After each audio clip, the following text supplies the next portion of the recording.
Let's see how to access free training material for Microsoft Word. First off, we want to open Microsoft Word.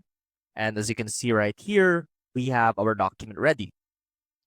Now, let's say that you are a complete beginner in Microsoft Word. And instead of looking up tutorials online or manually looking for how-to videos on the internet, Microsoft Word has a feature that can provide free training materials.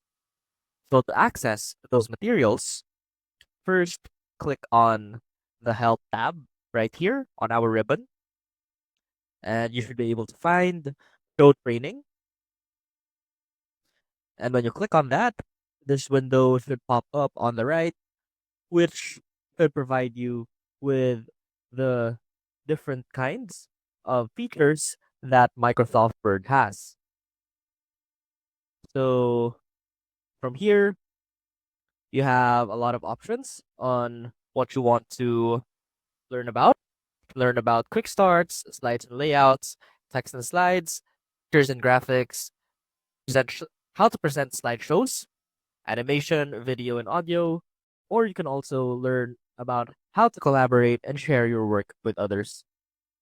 And that is how you can access free training material for Microsoft Word. I hope this helped, and I will see you soon.